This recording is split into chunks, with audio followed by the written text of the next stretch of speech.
Thank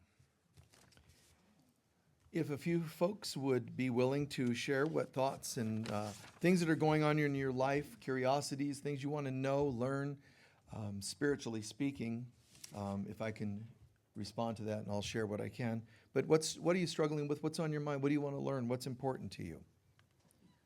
How to stop being irritable.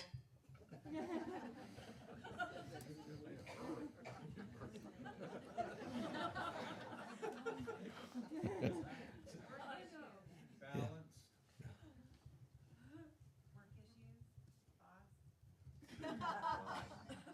issues, thoughts. Hold it one moment. Okay. Yes? Communication.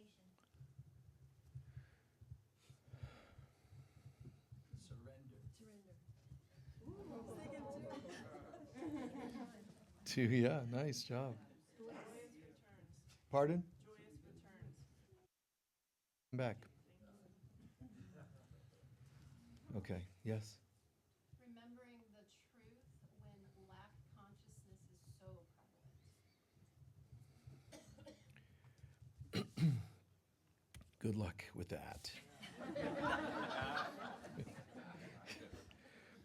And that's been asked last I noticed several weeks here and there, and it's a great point. That's why it's being brought up. People are asking the folks online. Just so you know, I'll address the things brought up so you don't have to actually hear the words if you didn't hear them over the mic. But the last one mentioned, remembering truth. I mean, here we are. We're in God, in a state of bliss, oneness. Things you guys asked about: bliss, oneness, joy. And that's all that there really is. God. And yet, look at the world. There's all kinds of other things. But God's saying, I am that I am. This is all that can be. And we're going, yeah, but we have another opinion.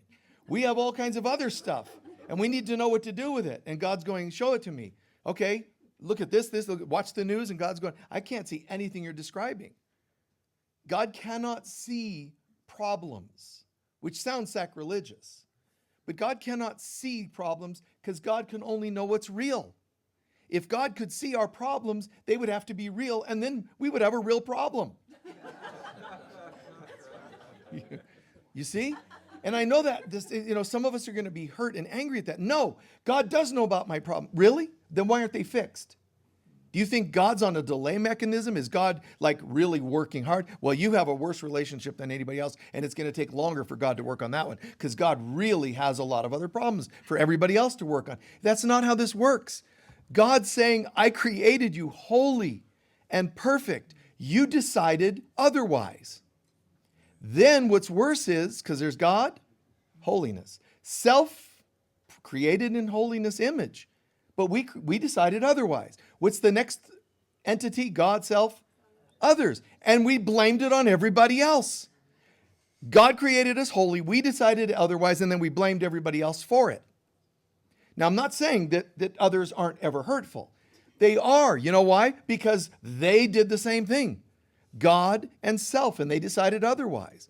So everybody walks around the planet either blaming each other for what seems to be missing in their being, or crediting them as being the solution. I would be so bummed. But, think about this. Like, some of us are talking about, there's the concept of fasting. What is fasting? Well, you don't eat for it. No, fasting means abstaining from the ego for a moment. But it's a funny thing. No sooner do you say, I'm going to go without cigarettes. Now, every 2 minutes, you're thinking about cigarettes. When you smoked, you only thought about it a few times a day. When you stop, it's every minute. You turn on the TV. I bet that person smokes. I bet that person would have a good pack of cigarettes I could use. It's just the mind doesn't stop. You're showering and you're going, I wonder if this is washing off any tar and nicotine. The mind cannot go without cigarettes. It's like you get a Kleenex to blow your nose. Oh, that's the color of a cigarette. Everything suddenly becomes cigarettes. When you're fasting from food, it's just as soon as you say, starting now. Oh, is that a Butterfinger? There's just everything. And this is just absolute weakness. It's human weakness. But we're not humans and we're not weak, but it's the self that we conjured up. So we got this holy thing and we're like, no, I decided otherwise. And then we live in this pathetic scenario. A holy child of God. Now remember, we actually co-created the entire universe. The entire universe. And you don't think you can fast for an hour. For 1 hour, I'm not going to think about. Go, try. As soon as you think that you're not going to think about it, you're starting to think about it. The human self is so messed up. But it makes sense that it would be. Anyone that would separate from holiness is out of their mind. Anyone that would separate from bliss and peace and joy can't be that bright. And so it is. No. Can I hear an amen? But seriously, you can't be that bright. But it isn't the holy you that's doing that. It's the false you that thinks you're so messed up. You can't get a raise at work. You can't manifest a better relationship. I don't know why I can't quit smoking. All the things you bring up, they become a fight for a human who thinks and already decided that they're weak is going to try to fight against. Well, now you have struggles because you already determined you're weak. Everything else in the world has power over you, and you're going to fight it. But it's a losing battle. And then, we cry and we hurt. And why is this again? Why can't I? Well, what about this? And I'm barren womb. And all these stories. I'd like to be clearer and cleaner. And it's interesting because there's the broken people that are asleep in the world. And then there's those who are waking up. Good job. And those are people on the spiritual path. But they go from giving into every kind of whim and addiction and whatever to fighting them. But you still don't have peace. Which is why God's supposed to be part of your programs. Because you can't just actually not drink to be healed. You can't just not eat to call yourself, healthy with food addictions or whatever. There's supposed to be peace there. So if you said to Jesus, he manifests here and you say, make me not smoke or make whatever it is, he would say, there's already a part of you that doesn't. Okay, well, I got to find that. You're right. I'm going to make myself find that healthy person that doesn't overeat and that you're still doing. You went from doing bad to working hard to do good, but you're still not at peace. So then this very Taoist concept, this Christy concept comes in. All right, well, Jesus, then how do I do this? What would you have me do? His answer has been, historically and currently, let my grace be enough. Now, is that a brand of cigarettes? What do you mean by your grace? How does that come into, G-R-A-C? How do the letters spelling grace fix me? I'm having a problem right now. What if I'm ill? I can't get up and walk anymore. How's your grace fix that? He's saying, you're still thinking about the bodies. You're still trying to figure out how grace, peace, Jesus would heal your stuff. You don't have stuff. All right, then fix me from having stuff. I'm asking you to stop judging it and thinking about it. Don't obsess on it. Just call in the peace of God. Instead of God, make war go away, Christ consciousness doesn't do it that way. Make my history, my wounded childhood, make it go. It doesn't work that way. What we're supposed to do is attain the level of consciousness that Jesus had, which is Christ consciousness. When you attain Christ consciousness, you sit back and I'm not going to try to fight smoking. I'm just going to do everything I do in the state of grace of Christ consciousness. So you're going to do what you're going to do. Yeah, everybody shut your phones, please. You're going to do what you're going to do, but you're being asked to do it in a different state of mind. Not, I shouldn't be doing this. It's more like, isn't that funny that I do this? It's so weird. I'm a holy child of God. Help me to see this through your eyes, God. See, Stop trying to fix it on your own.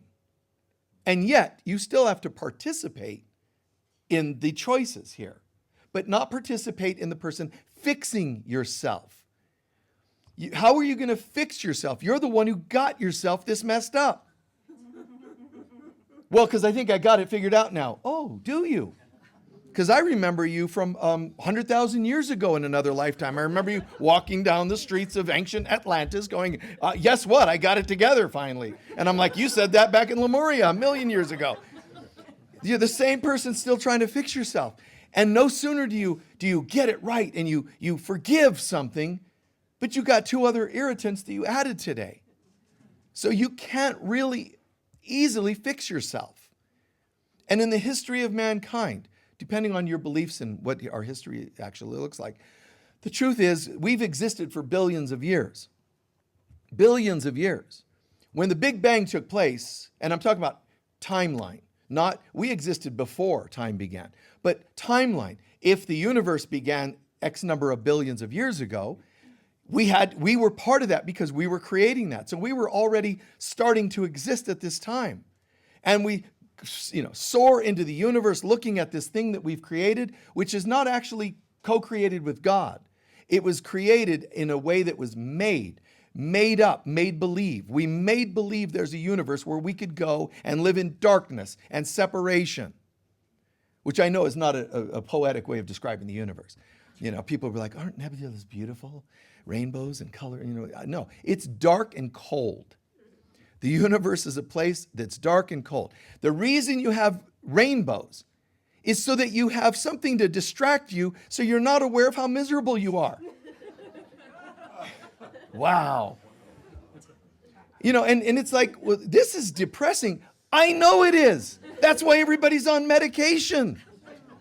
I mean, everybody's doing something to just stay alive. But the funny thing is,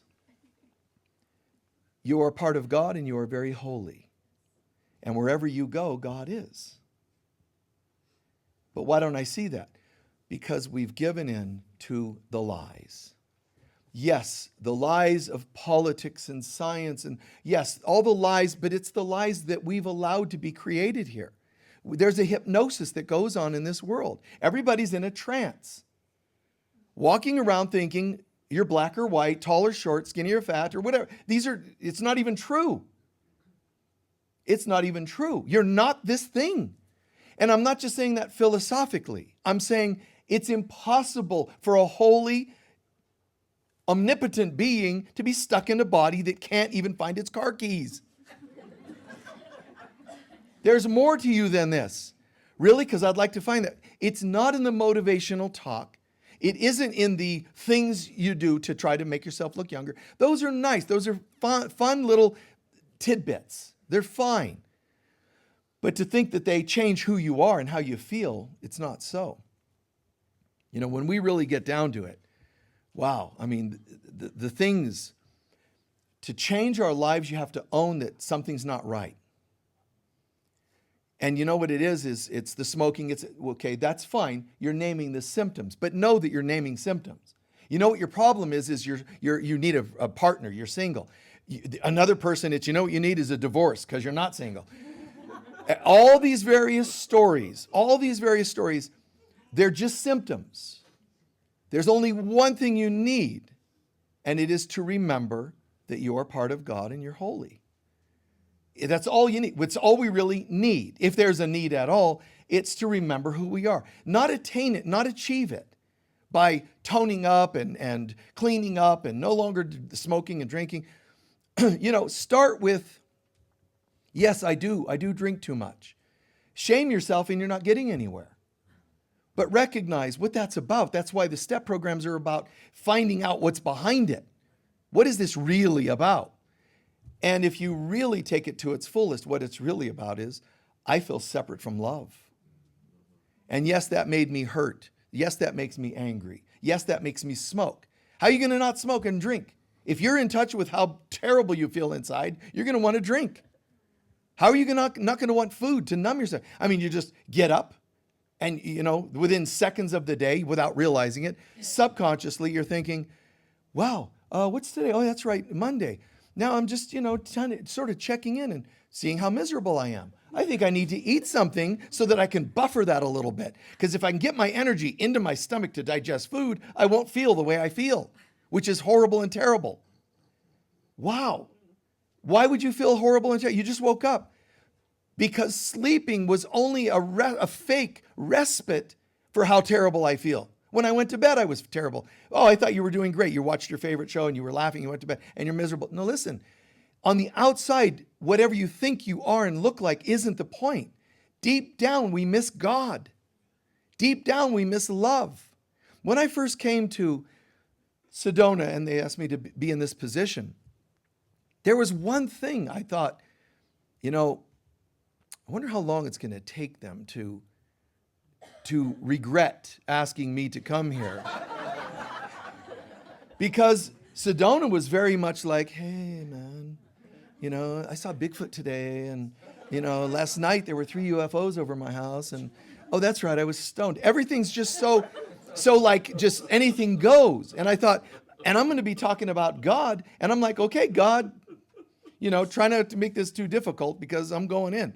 So I did this, and the biggest compliment I heard from people in Sedona is thank you for bringing God back. And I'm like, wow, yeah, thank you. And I was very surprised. I mean, which is a good thing. It's nice to be wrong because I thought this is going to be freaky. A lot of people that are a little out there and they're going to be hearing about God. I wonder how they're going to do with that. To hear them saying, thank you for bringing God back into our lives, that was huge because that's what it's all about. That's what I feel like I'm about. And so there are so many things. Communication issues you're asking about, dealing with issues with employers and so on. This is this stuff. And you don't want to wish it away because that's putting energy into wishing that, and that's not real. You change it. Change what you can and accept what you can't. So how can I change? Well, change a certain circumstance or whatever. Love and forgiveness always. But remember, even if I'm trying to forgive my boss, my partner, or whatever, it still involves effort, which implies it might work and it might not. There's a dimension of consciousness where it's impossible for it to not work. You are so forgiven that I can't even imagine us struggling anymore. Try to imagine coming from that level of certainty. You are so healed. Lazarus, prepare yourself because I'm about to do something here. I'm going to love the hell out of you. I'm going to send such a frequency into your soul that's going to blast you with so much love that illness will flee. Sickness will flee. Death will flee. Doubt will flee. All of that's going to be gone. I'm not going to tolerate anything else. Get up. Now, what's it like to be Lazarus? Get up. You're all wrapped in, get up. And these cloths just have to fall away because the truth is so prevalent, so present. So to be able to say to yourself, stop, that's enough. When the voice goes, oh, I feel so great. I can't wait to get to work. You get to look in the mirror and go, oh God, the way I look, oh my God, they're not, I don't look good enough for work. And that other girl, she's new. And they're probably going to replace me with her because she looks so much better. And on and on and on and on and on. It's always been in my sister's. And you're just going to past lives. And God knows, in Babylon, I wasn't always the prettiest. Well, that's because you were a man. So there's always something to obsess on. And you haven't even left the house. And there's all this to obsess on. You have the right to say, that's enough. Where are you coming from? Literally, where in the hell are you coming? But what is this about? What's going on here? Stop, do that. Question yourself. Hey, stop. What is your problem, man? Well, we just wanted to be heard. Well, no. I heard you. For lifetimes I've heard you, and you've never been right. When have you ever said, you're part of God and you're very holy? Never. You've always told me my problems and my inadequacies and so on, and enough is enough. My God, I would not treat a child like that. I would not. I wouldn't even treat an animal like that, but I do it to myself. Do you look at your dog and say, you're getting so old? Look at you. You're going to die soon, I imagine. You know, the neighbor's dog is still fetches.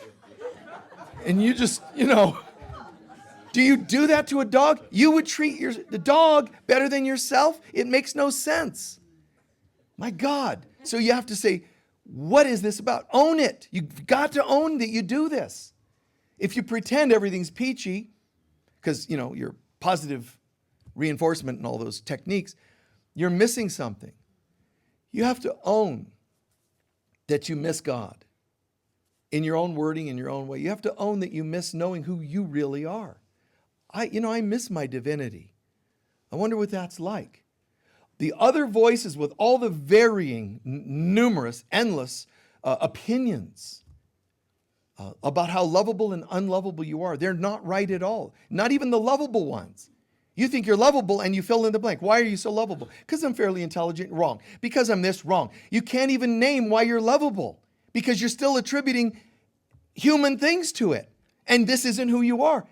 If you attribute human things to it, all you're doing is getting a pass to skip by today. It's just temporary.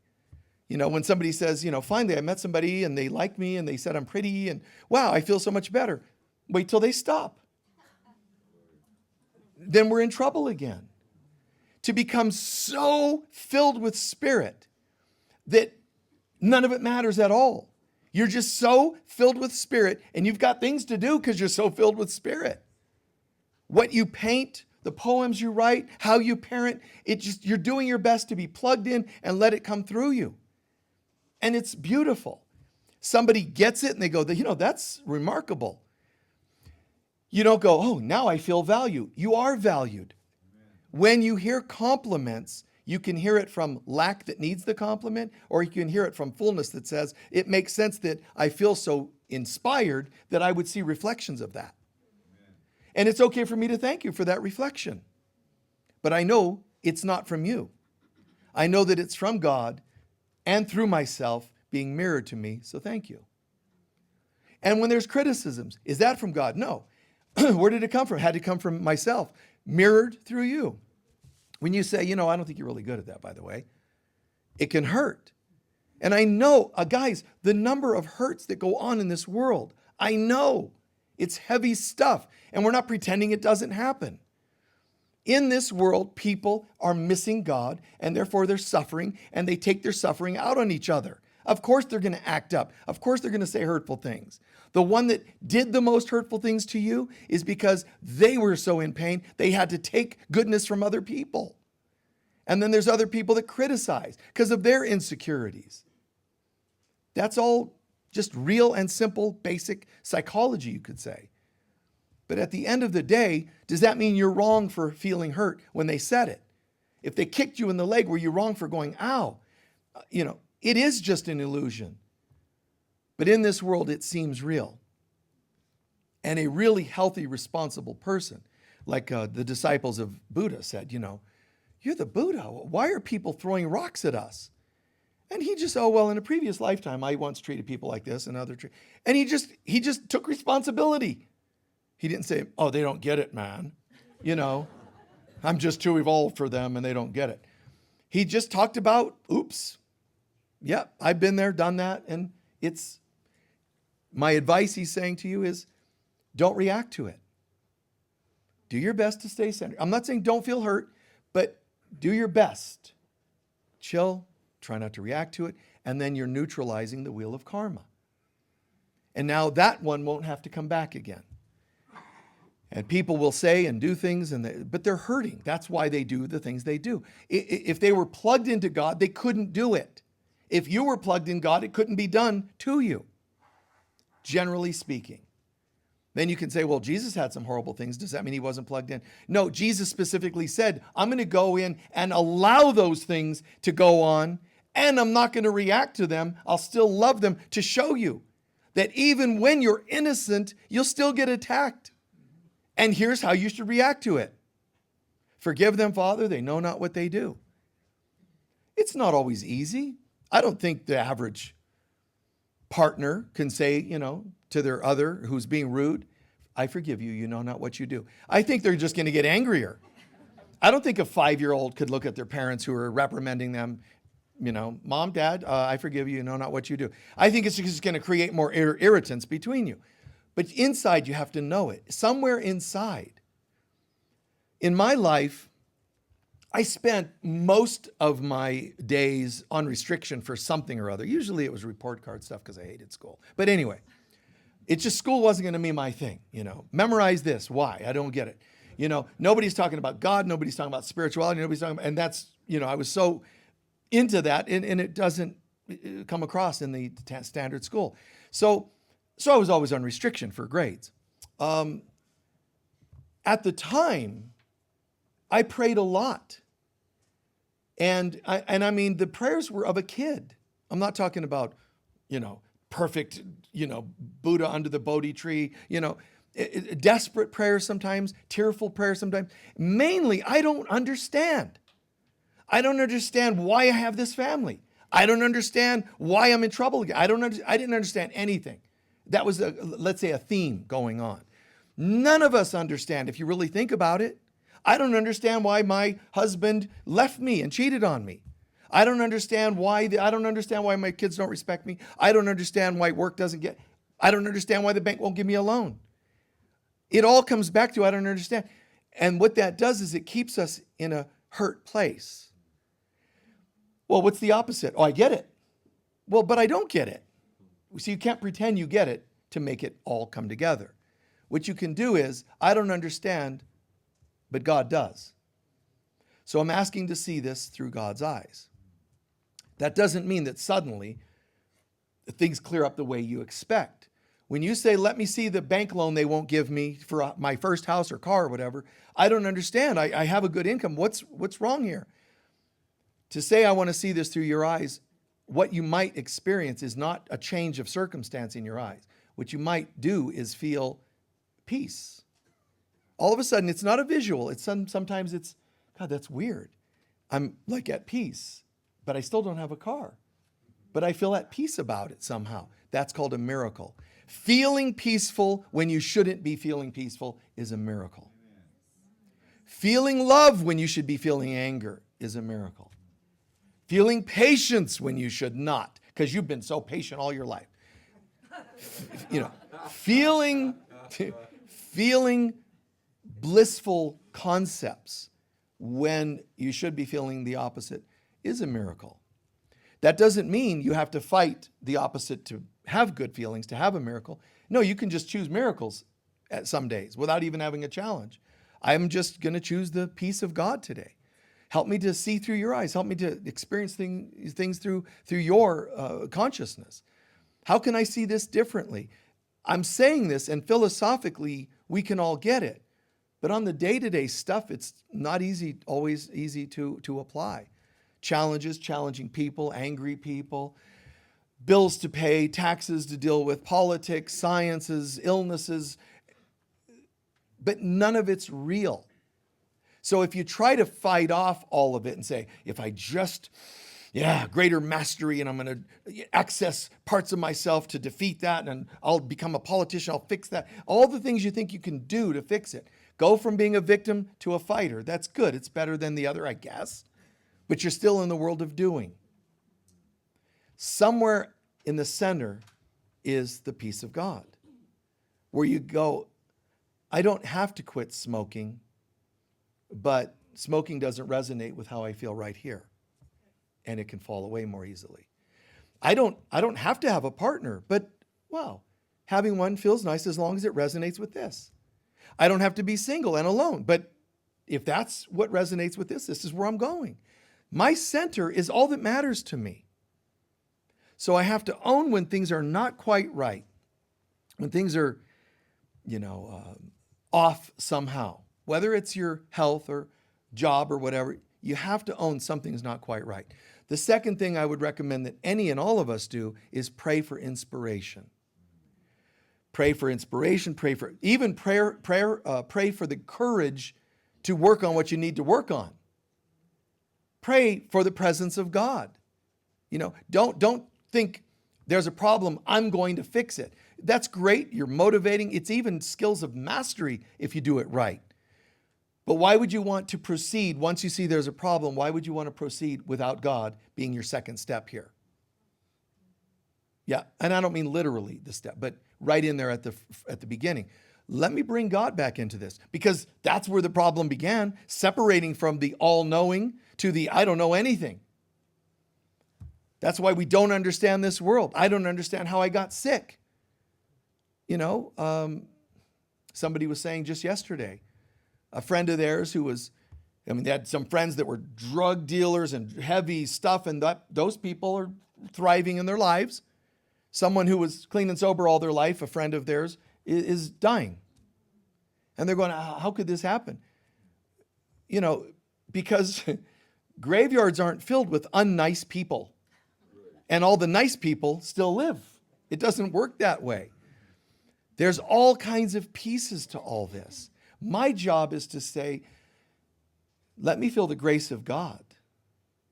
If I ask in prayer for you to heal, my job is not to sit there and wait for you to stand up and walk and prove me as a healer. My job would be, I already know there's a part of you that's healed. I'm holding that in my consciousness, and you get it today or you don't, doesn't matter, because the grace of God is with us. Peace be with you. You see? And let that be. Step out of the trying to make it happen or fix it or whatever. However, you have to remember, when stuff is happening, especially if it's post-trauma related, but when stuff is happening, a boss again is this and a partner is that, and your kids aren't respecting, whatever's happening, especially if it's post-trauma though, triggers that are just, they come up from the past. Breathe. Third step, breathe and recognize the stuff that I think is happening isn't actually happening right now. If I'm dealing with abandonment, I promise you this, it's abandonment from the past. It's a pattern. If I'm dealing with craving a drink, that craving has been there a long time. It's a pattern of mine. It's an escapism. What I'm feeling, even if I'm feeling like phobic, crowds and that sort of thing, it isn't about what's happening right now. Rarely could you say, I have a phobia of crowds, and the crowd is literally rushing in to harm me. Once in a blue moon, something is unsafe. I'm getting triggered because my partner's yelling at me. And Michael said, it isn't happening right now. Well, it is. I could record it. But believe it or not, the karma that brought it about isn't happening today. It's from the past. I see only the past. My experiences are almost never the true present moment of who I am. They're just reflections of something else. I call them ghosts that haunt us. So when you have like betrayal of some kind, I know someone on the outside seems like they're betraying you today, but what I'm saying is the betrayal pattern has been there for a very long time. The person here is just acting it out. So if you ask God, make them stop abandoning me, and God would fix that person from abandoning you, the pattern's not gone. What you really want, breathe and own. This isn't about what's happening right now. This is deep, unhealed stuff inside of me. That's a very important piece right there. And then work on the reactions to it as best you can. The next step I would recommend is, please recognize when you've made progress and give thanks for it. Recognize when you've made progress. I don't care if it's an ounce of progress. Recognize when it's happened. What do you do? What do you say to somebody who's yelling at you? Well, I shut down and freeze. Or I just stand taller and, hey, I'm going to knock you out. Those two extremes are a bit much. Where does it come from? Where does the fight or the freeze, where do they come from? Well, I've always tended to rear up and fight for my life, or I learned to speak up for myself. It's still not God. I freeze. I become afraid. I dissociate. That's not God either. So where does this come from? Owning that it's not the real me, but if I make progress, and I always react within, say Within 1 minute of being yelled at, reprimanded, I react. What if what if I turn it around and it's only, half a minute before I turn it back to peace? What if I'm getting better? What if I can say, I'm compelled to eat something right now? And you say, but where's that coming from? Oh, it's normal. See, that's a human making an excuse for having a need. You're a divine being. You have no needs. It's too hot. It's too cold. Really? To who? Well, to me. And then you start saying, but, racial, my race, we have warmer blood, colder blood. You start making up story. DNA, my parents, for the fact that you're complaining it's too hot or too cold again. Right? It seems normal. Well, Michael, you're wrong. Let me take a toll. Did everybody agree to show of hands? Is it cold in the room? Is it hot in the room? See, Michael, we've proven you wrong. No. You just showed me there's other dysfunctional people in the room. Listen, angels cannot get chilled. Angels do not say, man, it's hot in here. It doesn't happen that way. If angels don't feel too hot or too cold, why is it? Because they don't have issues. Even getting hot and cold is your reaction to something. There is a point, it's sounding like I'm promoting the Shaolin monk school, There is a point where you're just at peace. Certainly there's things that happen. If something falls on your foot, ow, I get it. But there's a point where pain doesn't bother you so much. Hot and cold, aging, whatever else. These things of the world just don't bother you. Not because you're fighting them off. It's because you've learned to put so much energy into the presence of God. And you just don't notice the other things so much.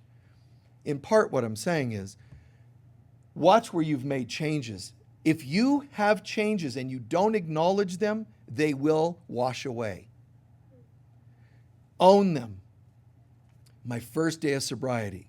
Yeah, but that's nothing. I've got friends that have been clean and sober for 30 years. Not a good way to look at this. One day at a time. You perfectly achieved it today. I know the voices in your head. I know you're like, oh, thanks, Michael. One day, whoopee. I know all the things that'll go on in your mind. And all I'm telling you is all those doubting thoughts are not God and they're not your healthy self. Focus on, I completed this one full day. Yes, make some changes. If you can make some changes to help structurally, the structural is symptomatic. It doesn't fix your soul. But structurally, you can make some changes. You can say, hey, listen, if you call and yell at me, I don't mind. If you're upset, you'll have 1 minute to get out whatever's happening, and then I'm going to call it and say, okay, now it has to stop. If it keeps going, I'm hanging up on you. You call me back, I'm going to hang up again. Call me yelling again, I'm going to change my number. Find my number and call me again, I'm going to block you. Find a way to get past the block, I'll tell the authorities about it. It's okay to set boundaries. Don't think the boundaries are what ultimately makes you safe. The boundaries are because of where they're at. And they need that to keep things kind of in a balanced place.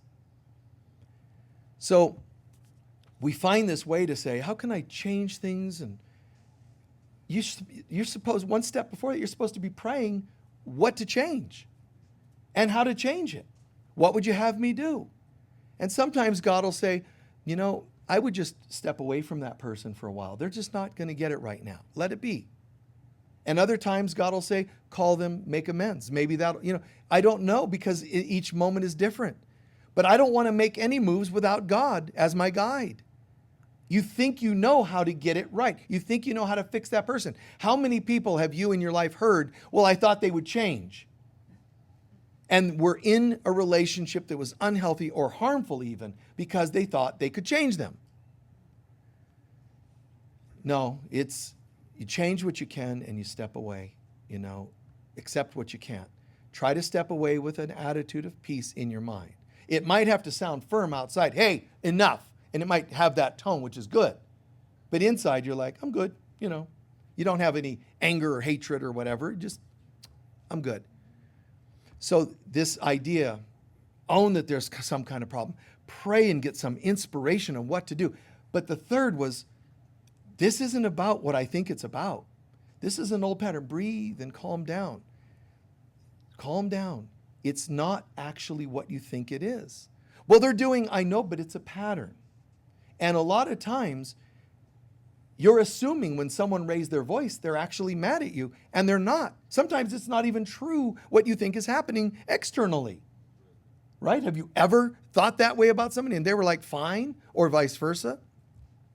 So remember to soak in every ounce of change. If you don't say thank you for the ounce, you'll never see the pound. You'll never achieve the ton. There won't be a ton of change in your life.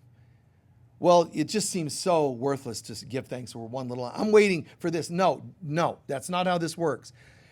Give thanks for what you've got doesn't mean stay meager. Give thanks for what you have means because then you can achieve more because your consciousness owned some goodness. And now your consciousness can go, wow, let's take it up a notch. How could God, how could it not be possible that God is with you in this journey trying to get you back home? See? I mean, give thanks. And God will say, you have no idea. There's so much more. You gave thanks, now we'll give you more. Be faithful with the things you've got and more will be added. This is true. This is factual. So get it and give thanks. Every little change. I'm gonna fast. I'm gonna abstain from smoking, whatever it is. I don't want you to do New Year's resolution types of things that you fail at and feel worse about. Incremental change if you have to. I'm going to not think self-loathing thoughts for 1 hour. If they even show up, immediately I catch it. Nope, not today. Discipline your mind. Discipline your body, your cravings, everything else. Bless you. Okay? And it's up to you. Give thanks, and now you go to another level and so on. And then, and give thanks, like I said. But the fifth step, if there's a fifth step that we're putting into this talk, it's refill. Yes, catch yourself when things are off in your life. Yes, pray for support. All these things I'm describing, by all means, recognize it's not as much as you think it's right now. It's not. This is an old pattern of mine. Give that up. And get to the point where you say, time for something new. Don't try to just make it. Pray for guidance on what the new thing's going to be. And it's amazing because sometimes it's close that relationship. Other times it's stay open and just work on speaking more kindly. Or as one of you asked, communicating more clearly and more lovingly and so on. Give thanks for the changes that were made, but now where do I want to go? And it's so beautiful because it could be something as simple as I can't find my car keys to an illness you think you've got. Whatever the case is, when you get to go through these steps and you get to a place of rebuilding, pray for guidance and insights might come to you.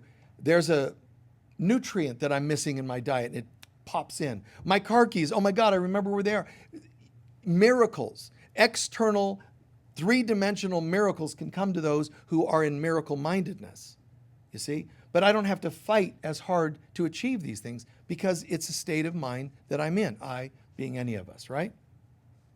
So you're asking, one of the things was to stop being so irritable. That's an issue. That's step one. Own that there's an irritability. It won't help us if you say, I am not irritable, Let's own, I guess I can be a little irritable at times. And then what? God, and it's okay for you to talk, not just from your lofty heart, beloved being, oneness of the universe, and sometimes just go, it's me again, and I'm irritable again. It's okay for you to do that. There's no issue with God. You can say, but if you know the life I've had, God's like, yes, I understand. Yes, I understand. I get it. When I say God, it's really the Holy Spirit of God that communicates with us on this level.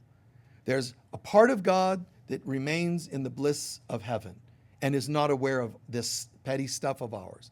And petty doesn't mean to, diminish it or demean it, but it means we come up with all these problems. There's a part of us that's still in God and perfectly holy. Part of us is dreaming that we're here, so part of God had to go into the dream to be with us.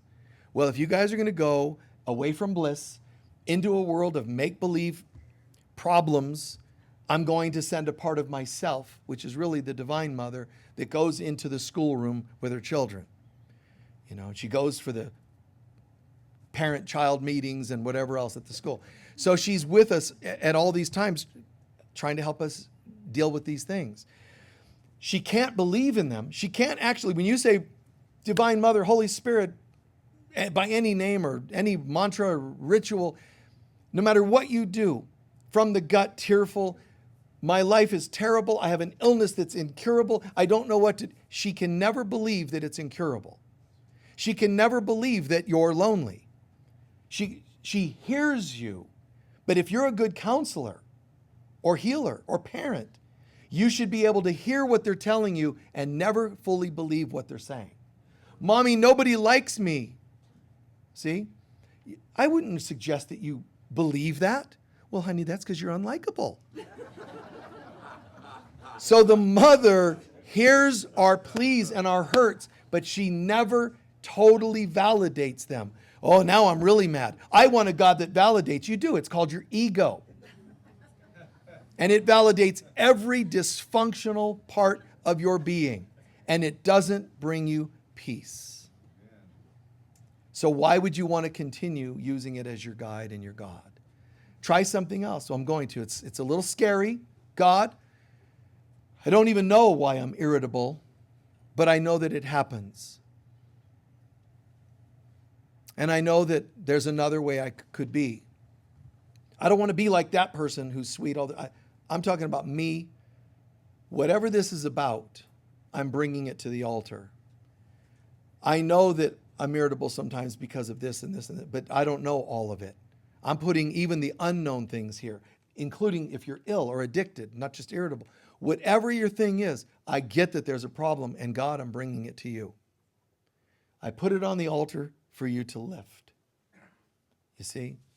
I'm willing to look at my part. I'm willing to recognize there's deeper pieces here at step 3 I was mentioning. You know, and a day later, a week later, you know, that's weird. My irritability level, the meter, it's usually at an 8. The last couple days, it's only been a 7.9. No. The last few days, it's like a 5. Well, that's still a lot. Stop. A 5. Nice. Nice. Now watch this. If you don't see the lack of value in being irritable and rude and upset all the time, if you don't, you're going to be addicted to it. You have to see it. It's not good for you. You must own. If you want to change an addiction or a behavioral pattern, you have to see that it isn't. If you still think it's good, you won't want to give it up. You have to hit bottom. And bottom can be right now. You can say, well, I haven't hit 10 yet. That would be bottom. Let bottom be 3 in your irritability chart. Wherever you are in your life, this is enough. I don't need my life to go that far off the rails for me to say, this is it. This is the limit right here. So I'm going to make some changes. I'm going to look at in my inside to see why. What does it bring up to not have the boss that I get along with? Maybe it's about authority figures. Maybe it's about people that don't make any sense. My boss is just nuts. They have us do things that don't make any sense. Well, and what does that bring up in you? Senselessness. The whole world is senseless. So your body, your boss, is actually being a puppet, a mirror of what you feel about the whole universe. Senselessness. See, if I have a boss that's irritating me and so on, it's easy for me to go, oh, well, let me track that for a second. That would be every governmental leader. That would be every father figure, my own father, male energy. I mean, it doesn't, you don't have to go very far to find the connections to all of it. See, the boss is just the front runner. I've had people call me and say, Michael, you know, I do the private sessions. And they say, oh, broke up with somebody, they left me, and I can't live without him. I'm heartbroken. I don't get it. I don't understand. It's amazing to me because we're talking about Jim or whatever his name is. No offense if your name's Jim. So we're talking about Jim. Jim, he left me, and blah, blah, whatever. Okay, fine. Now, by the time we're done talking, we've recognized this is just a facade. Now we've talked, by the time we're done, about every abandonment, every betrayal, or whatever it is. Now, this person will say to me when we start, I can't stop thinking about them. It's amazing. Because when you look at what's behind them, this person becomes inconsequential.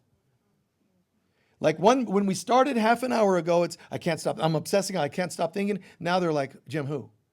It's like, oh my God. You see, when you get in touch with the pattern, which is hard to do in the sense that, you know whose pattern it is? Yeah, that's why it's annoying. If I talk about Jim, he's over there. Safely over there. When you start looking at patterns, they're right here. That's too close to home. But it's the only way to heal. So you turn from them and you walk this direction. And when you walk in this direction, I complete records in my mind about all the reasons people would have to not walk in this direction. Well, that means he gets away and nobody, he gets away with it. Then never mind. Just keep hating and see if that works. And it doesn't. Okay, turning within is going to bring up, so you're saying it's my fault. All kinds of things are going to come up. And then there's also not just the angry, you're saying it's my fault. There's also the person that goes, oh, great. So I guess I'm just the problem. And they try the good cop, bad cop routine. They go now into the depressed one. That's still not going to be bought by me. Because we don't leave it with, hi, thanks for calling. Listen, I just want to point out, Jim left, probably for good reason if you think about it, and he's gone. And if you just turn and look at yourself, you've got issues, and you're probably not going to have a partnership in this lifetime. That's not the direction we're going. What we're saying is, and you know what, if you're a counselor, go ahead, hear them. Hear the person. They did what? Oh my God. It's okay to sympathize, let's call it for a moment. Wow, that was so selfish of them. But that's not where I'm staying. I'm going to take the conversation about them and eventually, does it remind you of anybody else that's ever? Oh yeah, 583. Oh, okay, and that 583 plus Jim did this. This is a pattern, isn't it? And what's behind that pattern?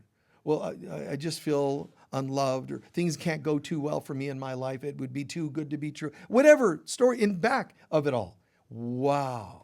Now, let's surrender that image of yourself and say goodbye to that old image of yourself. When we're done, what's the fifth step I mentioned earlier? Bring in something new. My God, give thanks for every bit of progress. I went from thinking about Jim 10 times per minute yesterday, every hour of the day.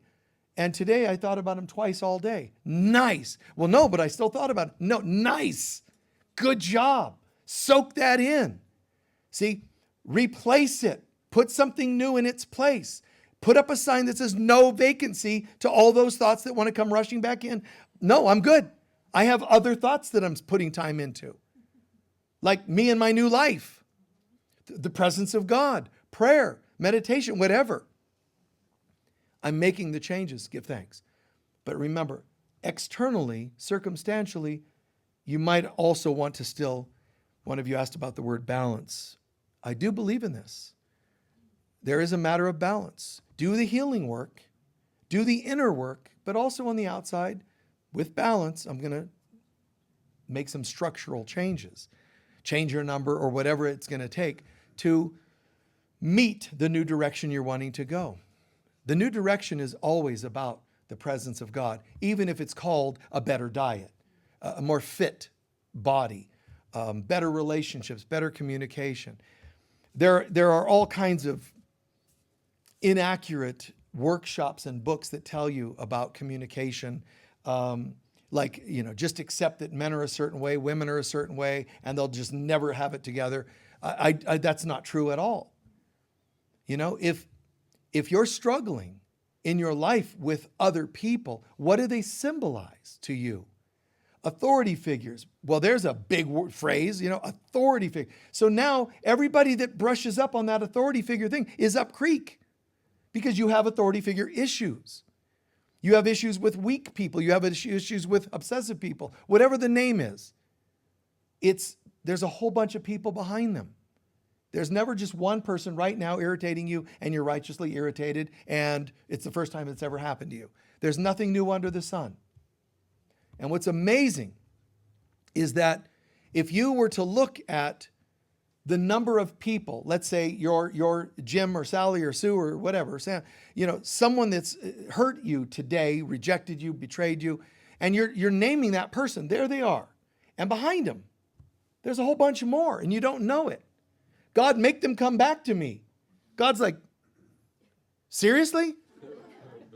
Don't you want to take advantage of this moment? Oh, no, I'll be happy if they're just there, standing going, I have not left. So that you can go, whew, I'm okay. No, sweat it out. Let's look at this. And behind him, it's all these other people. But if you do your healing work on Jim, all the others are going to get the effects of the healing work. The ego will say, listen, Mr. Courageous, Mrs. I found my empowered self. I'm going to work on my issues with Jim. Listen, I try not to tell you the bad news about these things, the ego says. I try to hide all the bad news, which it doesn't. But it's going to pretend, I'm doing this for your sake. How so? All right, I didn't want to have to tell you this, but behind Jim, there's a bunch of wounds from the past. It's not pretty. Some of them you caused. I did, yeah, but shh, go back to sleep. And let's just blame Jim. That's what this does, or your boss, or whatever. I'm not saying they're not doing things that aren't nice, or that sometimes they're doing things that are selfish. I get it. But why? There's 8 billion people on the planet. How did they find you? I know that they're mean, and I know your boss or your partner, or but I found somebody that was a psychopath and or you're a narcissist. Everybody likes to use that term now. Everybody's a narcissist. So I have a narcissist. No. There's 8 billion people on the planet, and you found the one and only narcissist. I got to ask you, wow, you're quite the creator. How did you get them to find you? Because in you there's beep, beep, beep, beep. And they could be in Madagascar and they're like having food and they're feeling a calling from their twin soul. My twin flame's calling me. And they fly to Sedona, Arizona, and you meet up and you see each other at Whole Foods and there's this magical energy between you. And just yesterday, the psychic was telling you might be meeting your twin soul. Good. It's good. I believe in readings and astrology. I believe in all of it. What I'm saying is how you use it. And you're in Madagascar. You fly all the way here to meet your one and only that's going to make your life so much easier. But they turned out, and they'll come to me and they'll say, Michael, I met them. It was so great. It was magical. And there we were in Whole Foods, and whatever. It was so synchronistic. I didn't realize that meeting in the vegetable aisle meant that they're vegetable, spiritual vegetable. So there were meanings there, and I wasn't catching on to them. So it's over now, and I don't understand how it happened. Because you got hooked, and you went flying after that. When you get readings, ask that they and you be open to the highest. Not what you want, but the highest. And are you prepared if that reader looks up and says, it's going to be a few years. You're a terrible reader. Now you're at Whole Foods, with your carrot like Bugs Bunny. I went to a psychic over at the Global Center and they said it's going to be 3 years. And there's just like, no way. I'm totally empowered. I'm going to manifest go. And you'll be doing therapy with me months later because that person isn't healthy. You wanted what you wanted and you got it. And it's not healthy. So if you're going to get an accurate reading, you have to be willing to hear whatever's coming. If you put agendas on the reading, you're already affecting the reading. And I'm not saying don't have it until you know it's perfect. Pray to say, I'm open. I'm open for the question. I'm open that the Holy Spirit help me with the answer. I'm open that person is a great channel. I'm open to whatever's coming through, what form it takes. I'm open to receiving the courage to practice what I'm told in the reading, and all the way down to the actions I'm going to take. See, I want to make this a holy experience. I want to make this like a guided experience. The reading is like the Spirit, the voice of God, giving me some guidance, and I know how to move forward and put this all into application. I'm just not going to be the weak human anymore. I'm waking up. So that person, they manifest that person in the aisle and the beacon going off and finding that twin soul. I understand all those things, and I'm sorry because I know it hurts to bite into that hook, to bite the hook and say, I thought this was gonna work. I was promised this job, and I went in it. I was promised this job. They told me we're gonna pay you this amount. I got here and they said, well, we come to think of it, we only can pay you about a third of what we promised. Now, did I go, I hate you, I'm never going to Sedona? I don't even want to be around a person with an N in it because Sedona has an N in it. So I don't like people with the letter N in their name and just get fully triggered and just off forever. You know what I did? I said, okay, I'm going to be cutting down on a bunch of expenses that I had prior to coming here. That's going to help bring their offer closer. And then I said, what if, and came up with some other ideas to make it work.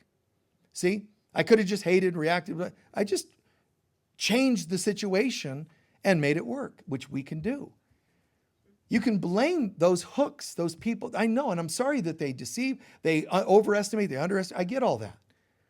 But you got to ask yourself, if there's a hook in the water, do you have the IQ of a fish? Because a fish will actually bite onto a hook, which is not indigenous to the ocean or whatever the lake. So why does a fish go, look, something shiny that doesn't really exist in my reality? I've got to go and try to. Well, you don't need to do that. You don't need to bite onto the many hooks of this world. It is possible for you, God, to guide me in all that I think, say, and do. And if something doesn't resonate with love and self-worth, it might not be right for me. I'm not going to quit smoking because studies say, well, the studies all lie anyway. Seriously. They make these things up, and the commercials, and then you got to take something for the something else you took because you had something, and it's just sales. It's BS. But does this resonate with love and self-worth? Use that spiritual compass. The way I'm going to react to you when you say, listen, we're not going to be able to pay you what we thought we were going to pay you at the center. Does it resonate? I could have said, man, you don't realize I'm empowered and I travel the world and I'm respected everywhere and you folks aren't respecting me. I'm out of here. I could have done that. How much would I have gained? You see? It would have been good because I would have been standing up for my empowered self. But is that all you want to be, is this inflated self? So I had to go further. And I gained by renegotiating the whole image and went, wow, I was about to go into, that's impossible. I need this much that you said. But wait, do I need that much if my debts aren't like this anymore? If my debts come down, maybe I don't need. You see what I'm saying? You get prayerful and you get guidance and it might change the circumstances. Your head will keep trying to find the problems. 8 billion people on the planet, you found that one. At some point, you've got to laugh. At some point, you got to go, all right. I don't feel very good about this, but I can see where, I was being a bit rash, addictive, compulsive. You see it. Now, does that feel empowering? No, not for a moment. It'll feel for a moment. You feel awkward. You feel defeated. But something starts happening when you own these things more. You're maturing spiritually and psychologically. You are becoming a different person. You see? The person in front of you is a mirror. I'm standing here and I'm a mirror to you and you're a mirror to me. We're all mirrors to each other. We're reflecting what's going on in our soul. So I don't like what I'm seeing on the projector screen or the TV or whatever. You change the DVD, change channels. But if every channel you switch to, called the Relationship Network, and they're all horror movies, you might want to fast from the Relationship Network and get this relationship right so that the others can come together. See, once I do that, I start to recognize I know what healthy relationship is. Now I know when I see it and go, hey, I like this idea. But you also know how to spot, oh, that again. No thanks. And the ego will pop these things up into your life now and again to try to frighten you, trigger you. It'll bring back the ghosts. The ghosts are there, if you've ever done a lot of study with paranormal and ghosts thrive off the fear in the people around them. But that would be an unhealthy ghost. That's not a spirit entity. It's not like there's an angel that goes, let's scare him, to see what happens. Those would not be very kind spirits. So you say no to that situation. But you also need to ask yourself, why are there triggers in me that they can trigger, that they can go after? You clear yourself. So in closing, it's really more about immunity than it is about fixing it all out here. When you develop your immunity, it's amazing that this world, I don't have to fight all these things. I have an immunity that they can't penetrate. And that immunity is love and self-worth. When you know who you really are, it doesn't matter that somebody, I've said to a couple partners in my life over the years, the way I felt about partnership, even if I'm just seeing someone for a while, the way I felt about it is, if at any time you meet somebody that can bring you the things that I will not be able to bring you. I'm on tour all the time at one time. If you find somebody that's like a homebody and they want to be, go. I had no problem with it. I didn't have any, I probably can't live with, I never had that feeling, which is kind of weird. I've had people tell me, please don't say that. Because it sounds like you can just get rid of it. Well, no, I'm saying, I love you so much. I want you to be able to go to someone that can provide a relationship more fully. If I'm on tour all the time or whatever, and I'm working, and that's just not me. So get to a place where you just feel fully contained. Even if your children say, Mom, Dad, you're into that new agey stuff. And they might say, I'm a fundamental Christian. I think you're going to hell. Okay, sorry you feel that way, but that's not a conversation we're going to want to have in my house.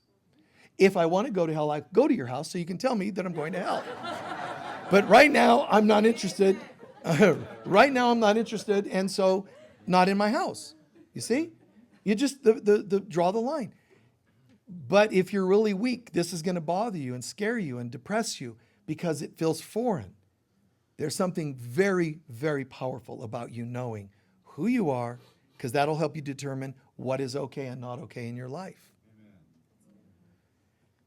And when these irritants come along, please sit with it and own for a minute. Oh, you know what? There is something.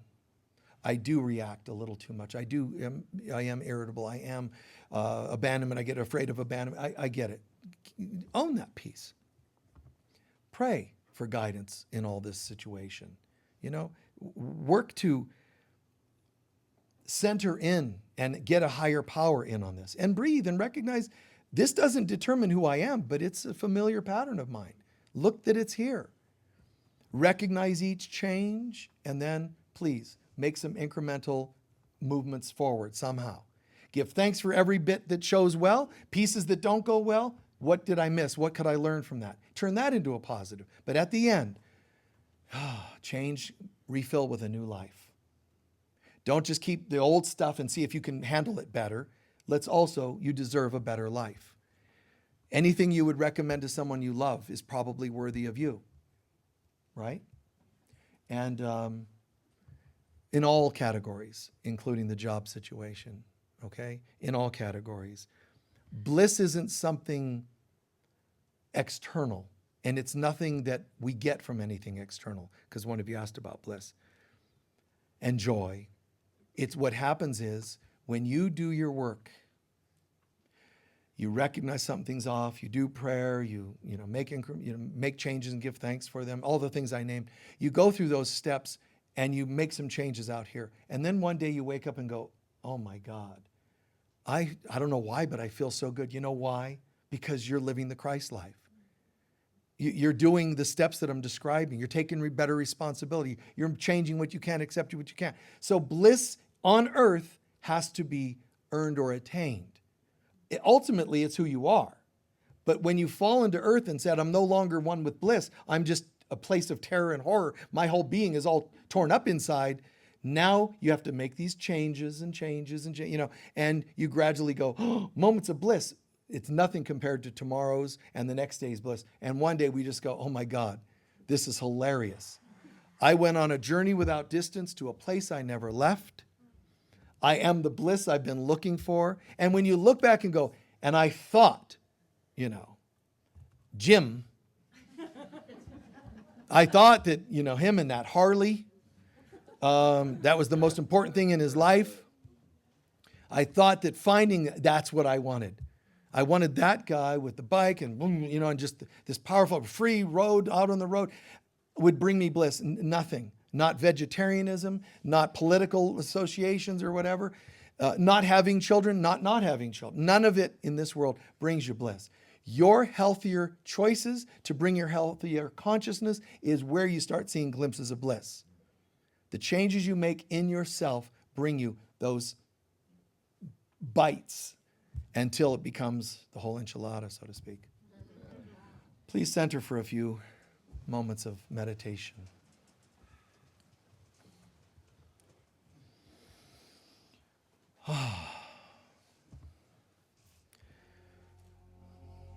Breathe away thoughts and tensions of the world.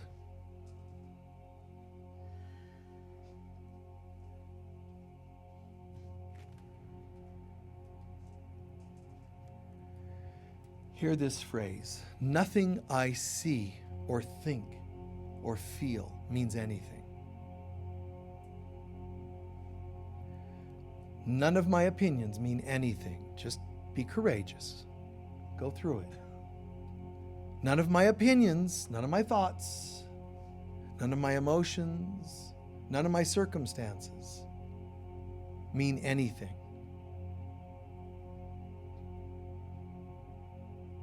They only have the meaning that I've given them. There is not one person I've ever met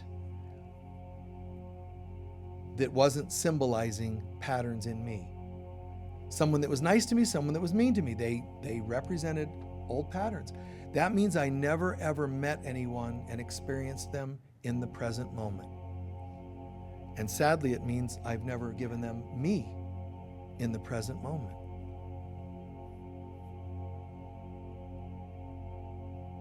Part of my mind wants to fight it, doubt it, deny it. And I can do that, but right now, I'm not going to. What if it's true that I've rarely, if ever, possibly never experienced the present moment?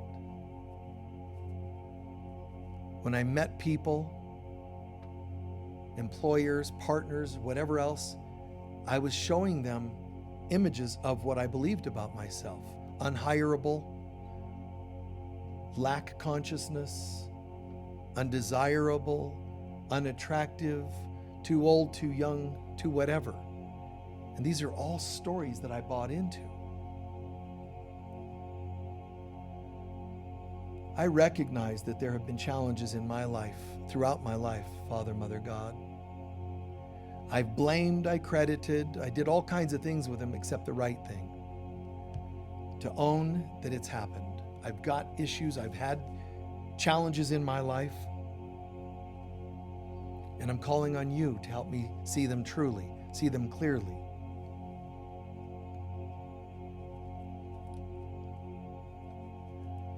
Whatever I experienced, it was not what was really happening now. When I hoped they would be interested in getting to know me, it's because I thought that's what I needed. But I have no needs. When I thought I was going to eat food because I wanted something filling, just a simple term. I'm going to eat something filling. Food can't fill me. I don't even have a body. All these strange mind games. Father, Mother, God, I know this is not foreign to you, but it's been foreign to me. I want to be filled only with your presence because that's all that is real, that's all that matters. Behind every drink was a misguided attempt to be filled with God. Behind every drag of a smoke, every sexual encounter, every relationship, every argument, the negatives were simply the people I thought were taking that God away from me, taking valuable things away. Look at all these things I put power into, value into. and they didn't serve me at all.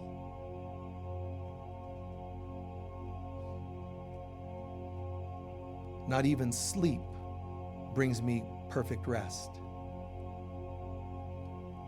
Father, Mother God, today I'm asking to be baptized, born again, washed clean of former ways of thinking. This doesn't mean I abstain from everything, food, people. It means I'm releasing all the previous opinions I had about it. I don't know what anything is for.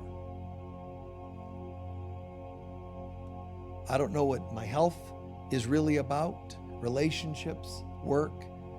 I don't know anything. Which is not an affirmation of ignorance as it might sound. It's an surrendering.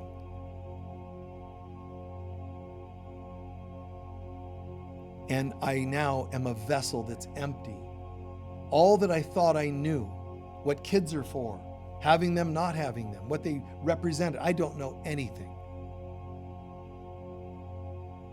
I surrender all of my opinions about everything. Hot, cold, wealth, poverty, everything. I'm asking that you help me, beloved God, to hold this empty vessel for a moment. And I ask that it be filled by your presence. I have the right to call on you. I have the power to call on you. You've given me that. So I am calling on and insisting that the presence of the Holy Spirit descend upon me and fill me with a presence of grace and clarity, not defining everything, not labeling everything. I'm no longer a dictionary or an encyclopedia of opinions. I don't know other than the peace of God.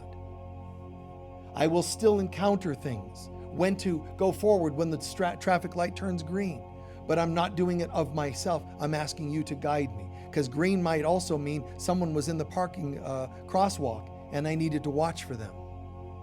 Green doesn't always mean go. Hi there doesn't always mean twin flame. Guide me. Guide me in all things. Show me how to really feel, how to feel alive, how to feel inspired. The job has no power over me. My car has no power over me. They are reflections of how I'm doing inside. And how I'm doing inside is now to be determined by you, Father, Mother, God, and my willingness to allow it. So fill me as you will.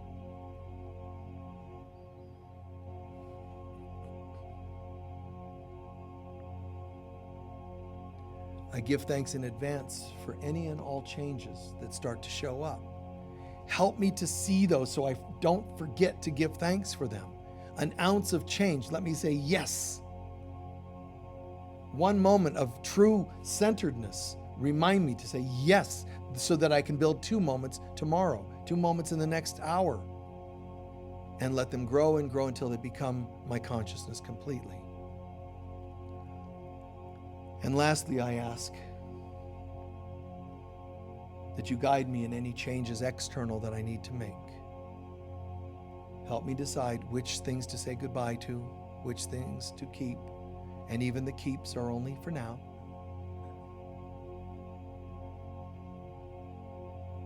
To all souls and all beings, all patterns, all addictions, all compulsions, all habits,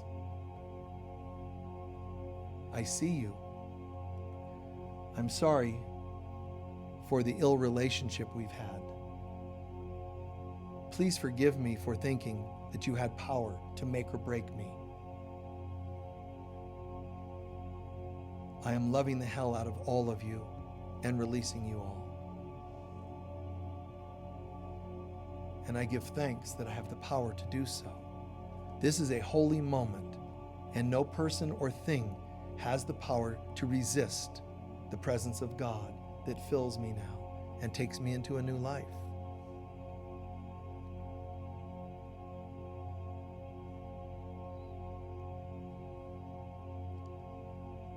A Couple of centering breaths with a feeling of, and so it is.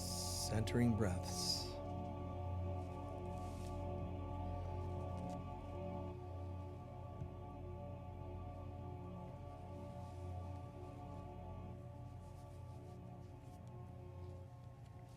Soak that in. Feel that it's true. Feel that the changes are there. They have to be there. God's blessing us with those changes, so they have to be there. Now, how long do we allow that affirmation to be present and not allow the head to start rolling in the opinions again? That's free will. The day is going to come when my will is no longer determined free by when I get to do what I want. Free will, it'll come to pass that people will realize my will is only free when I choose God. You see? It's the only time it's really free. Free will, when it's controlled by the ego, isn't free at all. So I use will, I use willpower, I use my power to choose. That's powerful consciousness there. That's a gift from God.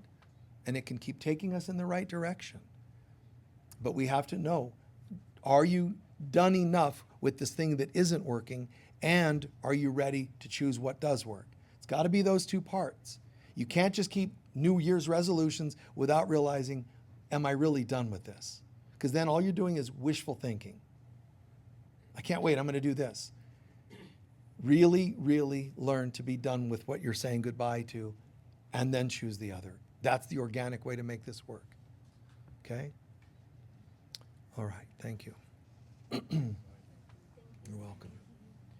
Thanks for the great requests that you guys all shared. There were several, and we covered most of them, I believe. Got even to the end when we talked about surrender in the meditation.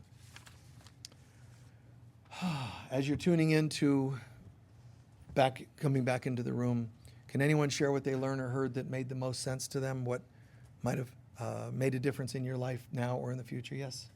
I want to say thank you for saying yes when those choices were coming up to be here. I'm so grateful we are all Thank you. here Thank together you. now, and this is a miracle. Thank you. Yeah, even the experience of a place where we can share and learn the way we do. It's beautiful. We're going to do our closing prayer. Yes? Yes? I can only be free when I choose God. You can only be free when you choose God. Yes, because that's the ultimate freedom. Yes? Recognizing the pattern that's playing out and to surrender that image of yourself. Recognizing patterns and you know, all the images that they play out and what it brings up in yourself or mirrors to yourself. Yes? The only part of the journey that's real is the love. The only part of this journey that's real is the love, honestly. It's a funny thing. It's the only part that's real. And we get caught up in all these bizarre little dances and things, but only God matters. So choosing God, you're choosing, and it's an interesting thing because some people think, I really want this relationship, but it's unhealthy, so I'm going to choose God. Did you hear the tone of my voice even? That means I'm regretting having to let it go. You see? Well, I guess I have to. You're not there. When you tell me you have to choose God, you have to choose sobriety, you have to choose this or that. If someone came to you and said, I'm looking for a partnership and I have to choose you, I wouldn't recommend it. Do you know what's really beautiful? When someone goes, I get it. I get to choose healthiness now. There's such a different vibe to that. See? I get to. You got to be kidding me. Yes. This is that attitude, that tone even tells you a lot about where a person's at in their healing. And that goes for your own clients and your own family members. You know, oh, well, I guess you're right. I'll have to, let that person go. You know, you might go, oh, good. But inside you're like, oh, God. Because you can tell they're not getting it yet. The word inspiration really helped lift the veil for me today, and the balances that godliness right here in front of me. And I just want to say, Michael, I love what you bring to the party of life. Thank you. Thank you. Thank you very much. It means a lot to me. Yes? I like the incremental progress. Incremental progress. Of recognizing, oh, this changed and that matters. Nice. Thank you. It's an interesting thing as the observer up here looking at audiences and groups. And, you know, I think of us as spiritual brothers and sisters, and we're working on this together. And, you know, it's, there was a time when I was teaching and people would go, you know, even in my 20s, and people would go, this is not possible for you to know the things you know. You know, it's a funny thing. Their heads want to pin it on. How could this be? And they go, what sign are you? You know, any sign that isn't the one you're thinking of right now. You know, it's a funny thing though, but you're too young. Now, that's not kind of them to say, right? But they're also mirroring into a young man. Am I worthy? Is this real? Can I really know these things? See? And you know, it's a funny thing. They stopped doing that. Now, when did they stop? When I was 50? Possibly. But I believe they stopped when I no longer had those beliefs. You get what I'm saying? Apply this to your life and mentally go there right now. And there was a time when there were other kinds of challenges. When I came to Sedona, from the beginning, we had large audiences. I mean, and they hadn't seen that much here in this town, especially for a regular, somebody that was here consistently. But it was interesting. If I were to say, and this is 15 years ago, if I were to say, like, here's a quick description, you had people that were like, oh my God, this is yes, and God, and wow, and Christ conscious. There was a lot of that. Then you had people, mostly they were the ones standing against the wall to the side or the back of the room. You know, kind of like, yeah, I've heard about this. And all the scrutiny and all, you know what I'm saying? They were in such doubtful space. And that's a bummer to be a teacher and have people throwing barbs at you, like, you know, arrows at you like that. You can't know. It was one time with my age. Now it's, who's this guy think he is coming to Sedona and getting a large audience? And they were angry, some of them. They were teachers. And they were like, nobody's coming to my classes because of this guy. And I'm being sensitive going, you know, I'm hurting because of all this, but I had to also, you do what you do, man. If you teach from the right place, you'll have an audience. I can't help you. If you want me to counsel, work with you, great. And there's a couple that did some naughty things in this town. They got run out of town. And I counseled them as well without naming names and told them, you know, listen, it's not, you know, don't take it too personally. Sedona does bake people. It intensifies the heat, and I had to stand here and take a lot of that and just keep doing the love spiritual work. And you in your lives, if you move here, it applies to you too. This place will turn up the heat. It'll brighten really bright to shine away all stuff. It'll bake away all residual stuff. If you don't want it baked away, if that's an inconvenience or an annoyance, you're probably not going to dig it when it's happening. I didn't dig it, but I still knew this is what I'm needing to do. So you just endure. So you guys, you know, endure, whether it's relationship. Oh, I came to Sedona and things intense. Well, that's right. It bakes away. Don't take it personally, and don't be shocked. Hear this warning. It needs to be on all the brochures. You know, yeah, all the Red Rock pictures, and, you know, they should just say, welcome to hell. Because this place is going to cook you. And if you can endure it, that's what the Greek gods did. If they could endure a visit to hell, they became gods. The humans, the mortals, the heroes. So you're on your own hero's journey. And if you can endure, there's good things waiting. Let's take up our collection. Take your love offering. Please, guys, be as generous as you can be. We greatly appreciate it. We use all the donations wisely, and the people online, there's a button you can push to donate there as well. Heartfelt. Your donations go in the bags. If you put it in the baskets, that's for any extra donations we use for people of lesser means or sometimes for special projects, okay? Holding this energy, this intention, this blessing together, divine love flowing through me, blesses and multiplies all that I am, all that I have, all that I give, and all that I receive. And so it is. Thank you so much. While they're passing those around, any last comments or questions about what we covered today? Oh, I do. Yes, ma'am. They used to say if you can make it in New York, you can make it anywhere, but now it's Yeah. Sedona. Yeah, if you can make it in Sedona, you can make it anywhere. Yeah, it's a very amazing energy here. They say, it magnifies because it's a very crystal-like space, and it magnifies because that's what crystals do. So people go, "Oh, I can't wait to get." Wait, are you not listening? If you have abandonment, you have abandonment squared. I mean, financial issues or whatever. Now, that doesn't mean it all goes just poorly. The native, indigenous people in this region said, "Don't go to Sedona," when it wasn't called Sedona at the time. But they were like, "Don't go there. That's only to go for Vision Quest.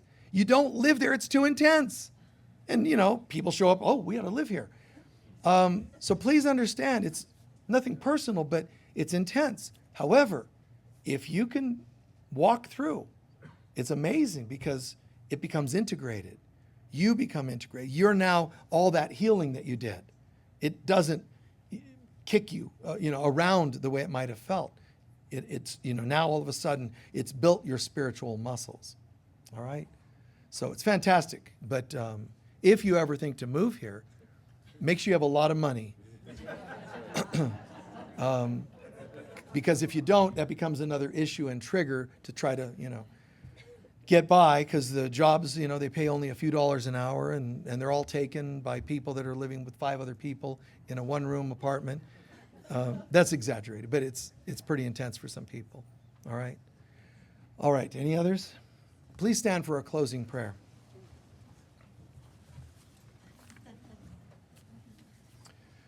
Thank you so much, guys, for your time and patience. Appreciate you devoting to a Sunday like this, Sunday morning, to get into a really good space. I pray that the things we covered are being integrated. I believe that we can do this, but I pray that you keep that open mind and absorb this. Don't just hear it and walk out and forget it. Really take these things and integrate them. This is who I'm becoming. Every time we do these talks, it's just my mind is constantly higher and higher and higher. I teach much the same thing I taught 50 years ago, 20 years ago, 8 lifetimes ago, for the most part. But it's just beautiful to just become and become and become. So just let yourself absorb these things. When we say these things, we're affirming their truth, that the light of God surrounds us. The love of God enfolds us. The power of God protects us. And the presence of God watches over us. Wherever we go, God is, I am, we are, and so it is. Thank you very much. Peace be with all of you. Remember to be kind to each other. Thank you.